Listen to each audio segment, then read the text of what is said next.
April 1968, deep inside Quang Tri Province on the Laos border, 6 men slipped into one of the most dangerous jungle corridors in Vietnam, knowing a full 600-man Enva regiment had been assembled for one purpose only: to find them and kill them. The regiment never came out. So what exactly did 6 men do in 11 minutes inside that jungle that 600 trained soldiers could not survive? The jungle along Route 110 had already swallowed 3 MACV-SOG teams in 4 months. Not 3 men. 3 separate teams, 3 separate insertions, 3 separate attempts to get eyes on the Enva regiment moving south through Quang Tri Province along the Laotian border. None of them came back. The families received letters that said very little about where or how. By April 1968, the sector had a reputation inside MACV-SOG that did not need to be stated directly. Everyone who received orders pointing at that part of the map already knew what those orders were worth. The numbers that filtered through classified channels made the situation plain. Of the recon teams sent across the fence in 1968, 1 in 3 made enemy contact on their very first day on the ground. 1 in 10 never returned at all. Those were the figures the military was willing to acknowledge. The real ones, locked inside files that very few people were cleared to read, were worse. The Ho Chi Minh Trail was the reason. Not a road in any traditional sense, but a network of dirt paths and animal tracks running south through provinces like this one, right along the edge of the Laotian border, carrying weapons, food, and fighting men from the north to the south without stopping. For 2 full years, American aircraft had dropped more ordnance on those trails than on any single stretch of land in the history of warfare. Agent Orange had stripped the trees bare across enormous patches of ground. Sensors the size of golf balls had been scattered across the hillsides to detect footsteps. None of it had worked. The supplies kept moving. The enemy kept growing stronger. The CIA believed a full Enva regiment was using Route 110 to push south ahead of the dry season, carrying enough firepower to shift the balance of fighting across the entire southern region. These were North Vietnamese Army regulars, trained and experienced, assigned specifically to keep this corridor open. B-52 strikes had targeted the area 3 times in 6 months. The regiment kept moving. MACV-SOG needed eyes on the ground. Real ones. 6 men instead of 6,000 pounds of bombs. Recon Team Python was given the mission. 3 Americans and 3 Montagnard fighters, indigenous mountain people from the Central Highlands who had been fighting alongside American Special Forces since the earliest days of the war. Their task was simple to describe and nearly impossible to survive. Get in, find the regiment. Get out. 72 hours on the ground, in a sector where 3 separate SOG teams had been located and destroyed in the previous 4 months. All 3 losses were classified. None were publicly acknowledged. The families got letters. Staff Sergeant Daniel Holt led the team. 1-0 was his title, the MAC-SOG term for a recon team leader. 26 years old, raised on a cattle ranch in central Texas, the kind of place where a boy learns to read weather and land before he learns to read a map. Not a career soldier, and no interest in pretending to be one. He had volunteered for Special Forces in 1966 after reading a magazine article about American advisors in Laos. When he showed up at selection, he was already speaking passable Vietnamese he had taught himself from books. His commanders found this unusual. Unusual, but worth keeping around. Courage was not what set Holt apart. Every man in MAC-SOG had that in supply. What made him different was the way he read ground. He did not look at terrain and think about how to hold it.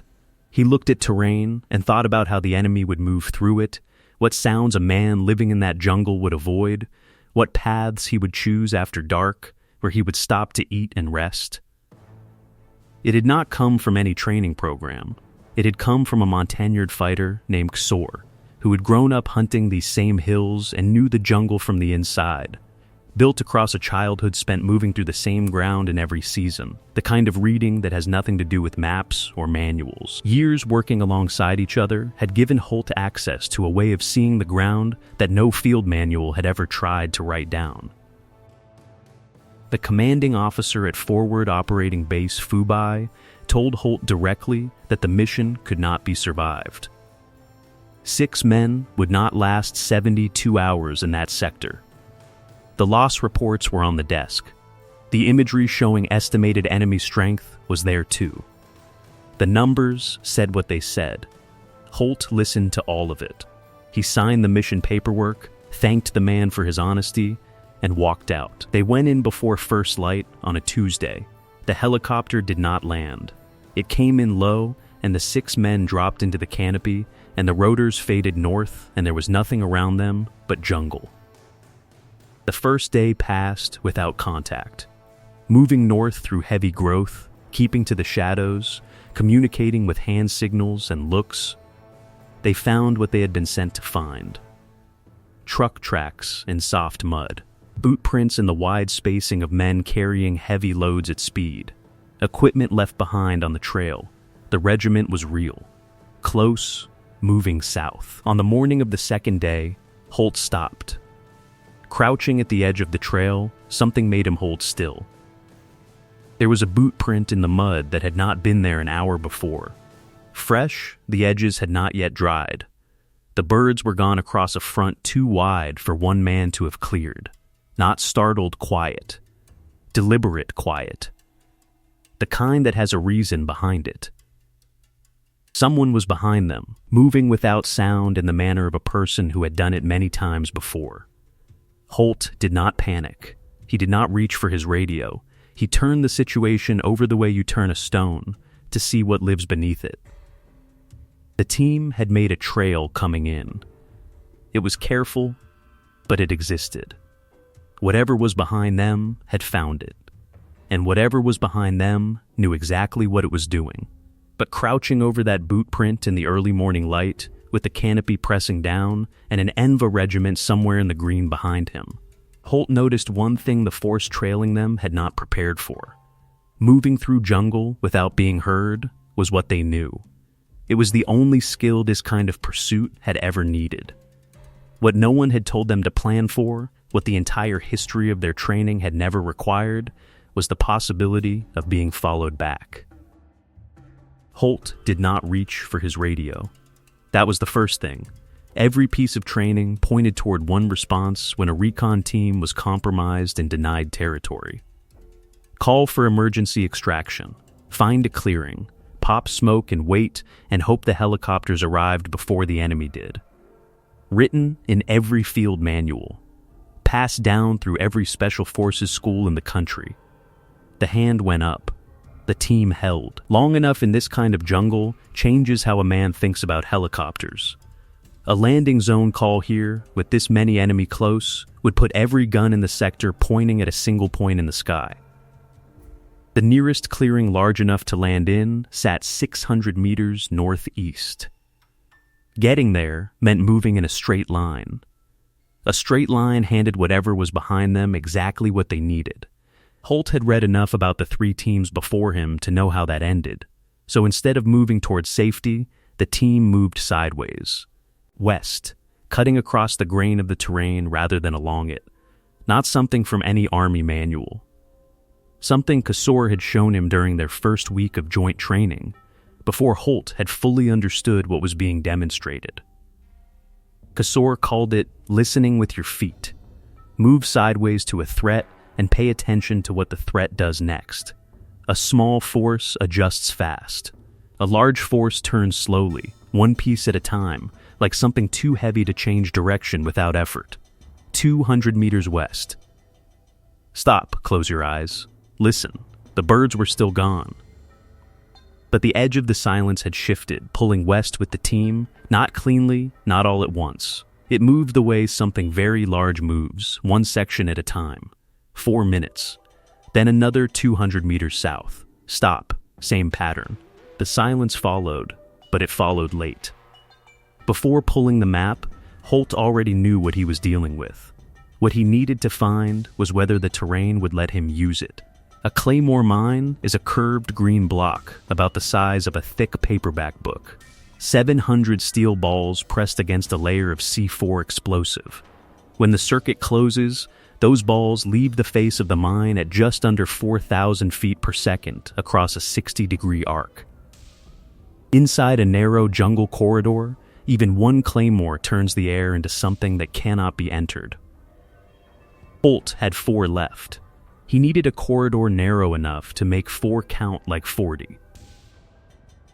Over the next 6 hours, moving in short bursts and stopping to listen after each one, a picture of the pursuing force built itself without a single face being seen. The adjustment time between the team's movements and the following shift in the bird silence was too slow for a company moving at speed.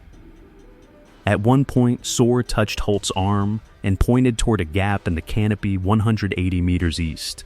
A metallic click, barely there. Silence, then the same click 40 meters further south. Then further still. Weapons being shifted to a ready position across a line too long to belong to anything smaller than a battalion. The map came out. 6 days before insertion, Holt had studied this sector well beyond what the mission required. Every contour line committed to memory, shape by shape, each rise and fall understood as part of a connected system, rather than marks on paper. The way a man memorizes the face of someone he cannot afford to forget. Now, with 6 hours of ground reading behind him, something appeared that no satellite image had shown. 400 meters ahead, the ground dropped into a shallow depression running east to west. The ridgelines on both sides squeezed it into a corridor no wider than 15 meters at its narrowest. Any force following the trail the team had made coming in would funnel straight through it, with nowhere to spread, nowhere to push to the flanks. 4 claymores placed in sequence along the corridor walls would not simply cover the kill zone. Their arcs would overlap completely across the full width, turning the corridor into something that could not be walked through. The claymores alone were not enough. When a force that size takes heavy casualties at its front, survivors push to the flanks and try to reform on higher ground. They go for the eastern ridgeline above the depression, where the sight lines are better and a counter-push is still possible. Correct behavior, the right call given everything they knew. Holt was planning for it. The artillery was not meant for the initial strike. 2 batteries of 105 mm howitzers, pre-plotted on a 200-meter grid centered 50 meters behind the forward edge of the kill zone, sitting on the most likely reform axis. When survivors went for the eastern ridgeline, that ground would already be covered. Xor and Rama went to the high ground above the depression. Watch the eastern ridgeline. Call every position. Do not stop until told. The 4 claymores went in one at a time, Holt pacing the spacing himself, checking every arc, making sure the firing lines locked together across the full width of the corridor. The detonator wire ran 60 meters back to a position behind a granite outcrop wide enough to take the backblast. Then he called in the fire mission. Forward Operating Base Fubai refused. The grid coordinates sat inside a restricted fire zone on MAC's operational maps, marked as a civilian resettlement village. The village had been destroyed in an attack and fully evacuated 7 months earlier. The maps had not been updated. Empty ground. But the restriction remained on the books, and the fire control officer was not authorized to release artillery into a restricted zone without approval from a command level that was, right then, not answering the radio. Captain Terrence Bowman took the handset. Bowman was not a man who raised his voice. The men who served under him had remarked on this. He made his case one fact at a time, in a tone that stayed level regardless of what was happening outside the wire. He walked through the evacuation date. He explained how old the maps were.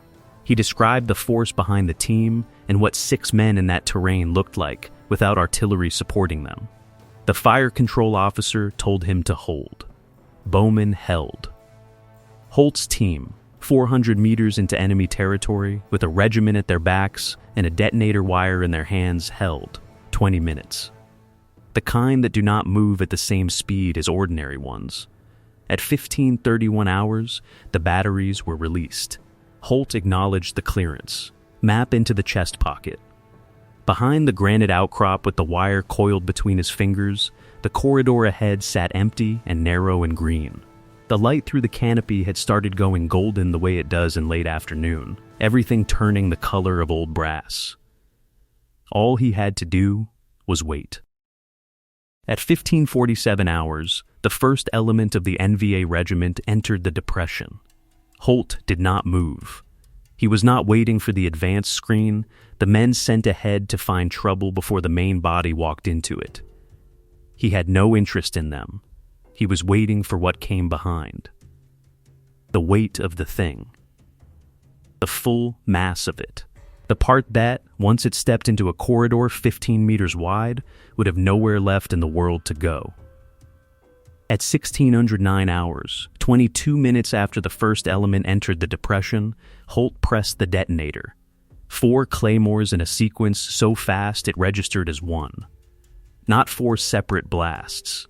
One flat crack that moved through the corridor like a door being slammed shut on the world. 2,800 steel balls crossed the 15-meter width of that depression in the same fraction of a second, overlapping in the center, filling every inch of air between the ridge lines with something moving faster than sound. The birds left the canopy all at once, a dark explosion of wings above the trees. The ground shook once, hard, like something enormous had been stopped mid-stride. Then, nothing. The silence that followed was not the silence from before.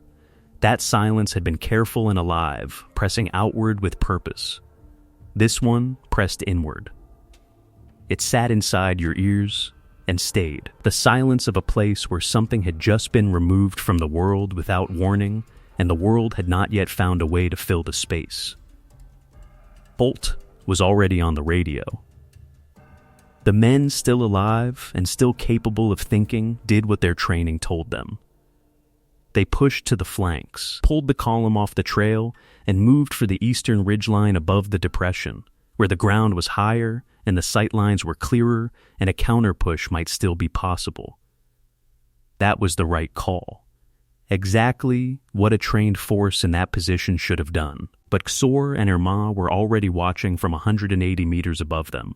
Irma had one instruction: watch the eastern ridgeline, call every position, do not stop until told. He did not stop. Flat against the high ground, eyes moving steadily across the slope below, voice staying low and even and precise, feeding coordinates back to Holt the way a spotter feeds a shooter, unhurried and exact, even though the men he was describing were less than 200 meters away. Holt shifted the artillery grid 40 meters northeast to cover the actual reform axis rather than the predicted one. Called the adjustment in, acknowledged the repeat back, pressed flat against the granite as the first rounds arrived. The 105 mm howitzers ran for 11 minutes. 11 minutes inside a jungle with artillery walking the hillside above you is not the same 11 minutes as any other kind. No gap between the end of one impact and the start of the next. No moment of stillness to move or think or call to the man beside you.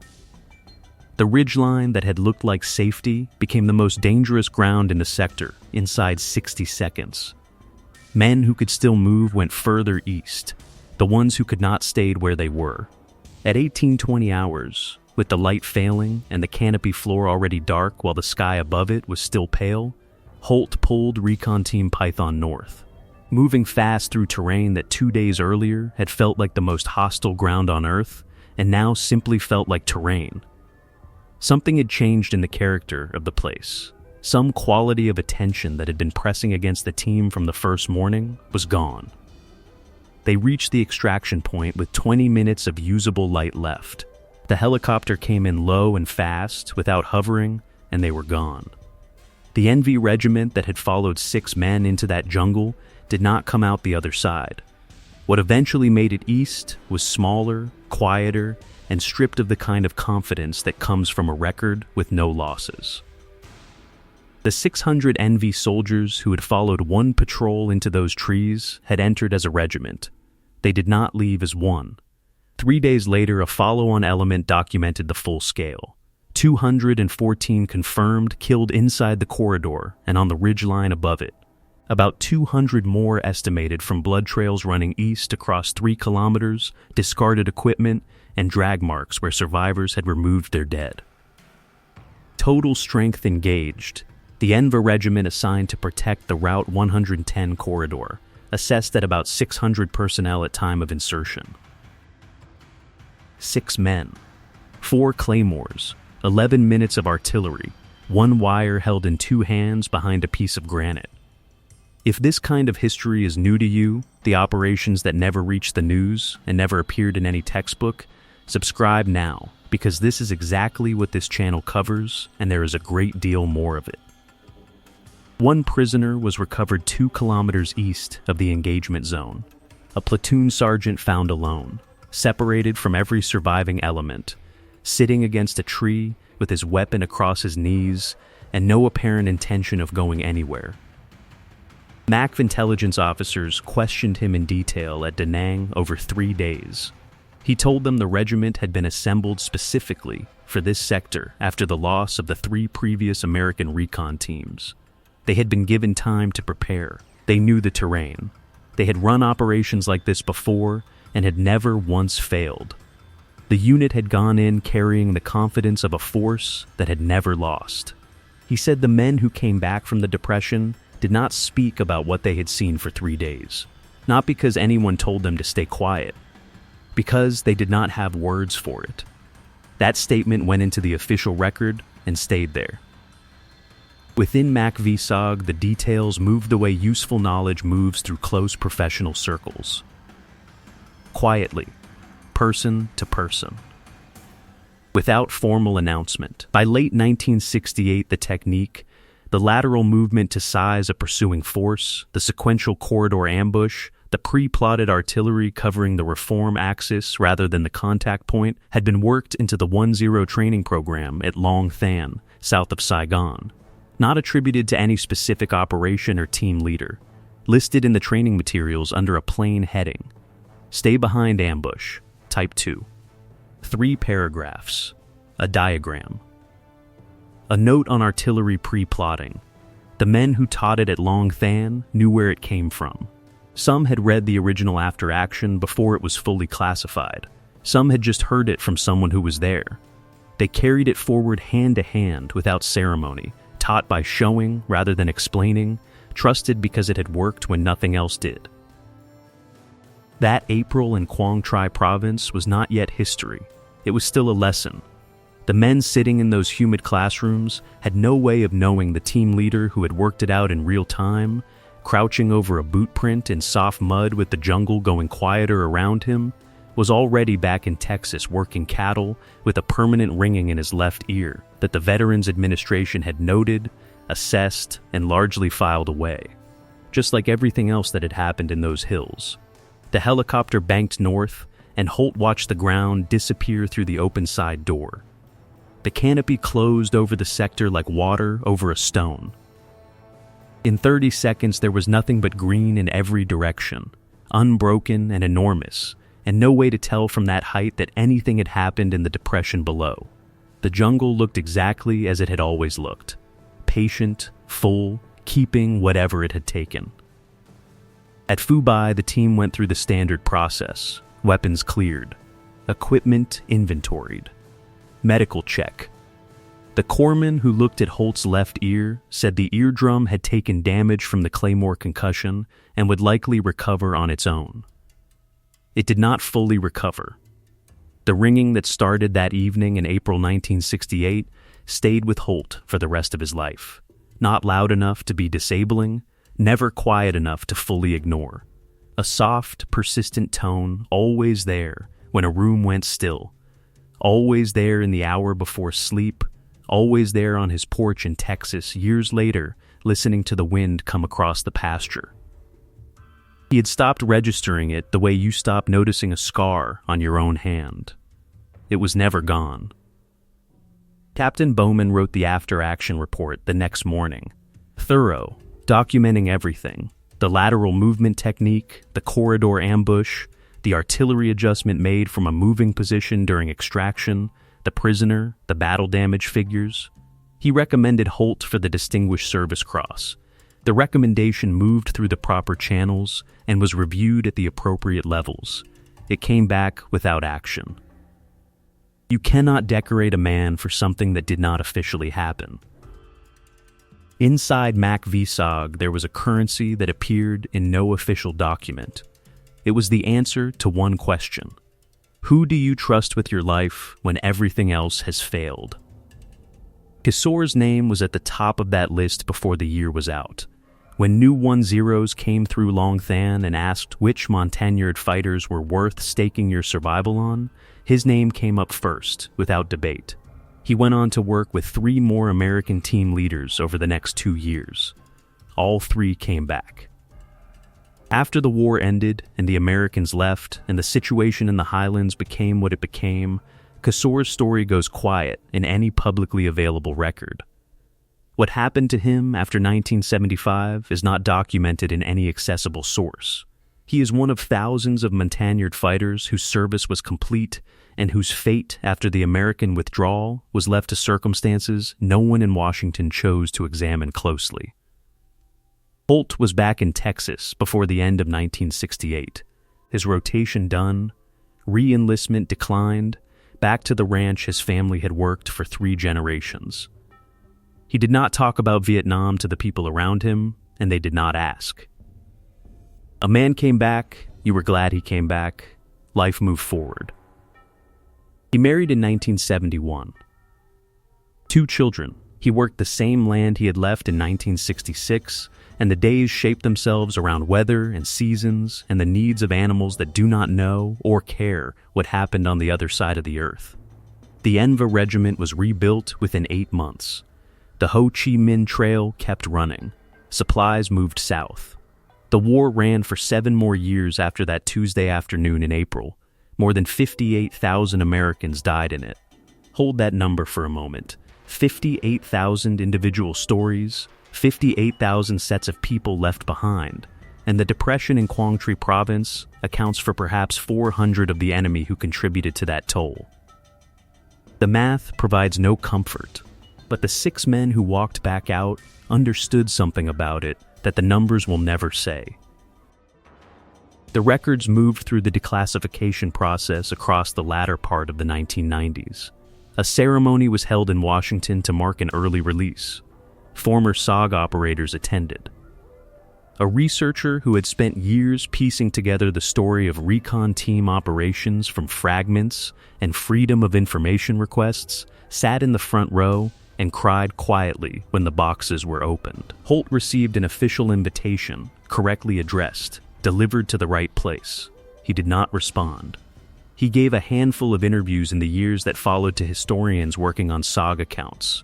Patient, cooperative, careful. He talked about the terrain in detail that surprised the people asking, how the ridgelines ran, what the drainage patterns did to movement, the quality of light through that canopy at different times of day. He talked about Kisor at length and with a warmth that made clear he had thought about him often across all the years between. He described the patience Kisor carried, the kind most men spend years trying to develop and that Kisor simply had, like some people have perfect pitch without ever taking a lesson. He said clearly and more than once that what had happened in the corridor belonged to both of them equally, that he had taken something Kisor taught him and applied it to a situation Kisor had not anticipated, and calling it his own would be dishonest. He did not talk about the depression itself, not in any recorded interview. What he thought about while holding that wire, what those 22 minutes felt like from behind a piece of granite with a regiment filling a corridor 15 meters wide, none of that exists anywhere in any transcript. Interviewers who moved toward the engagement found themselves already past it before they noticed the subject had changed. Nguyen Van Minh was released in 1973 under the Paris Peace Accords and returned to his home province. Records suggest he died there in 1991, 47 years old. He spent his final years in the same province where he had watched a regiment follow one patrol into a corridor 15 meters wide and had somehow walked out of it himself, alone, and sat down against a tree to wait. Whether he ever found the words for what he saw in that depression, no archive has the answer. Whether Daniel Holt, sitting on a porch in Texas with the pasture going dark and a soft ringing in his left ear that began on a Tuesday afternoon in April 1968 and never fully stopped, whether he still needed words for it after all those years is a question with no answer either. Some men carry things that language was not built to hold. The canopy understood this.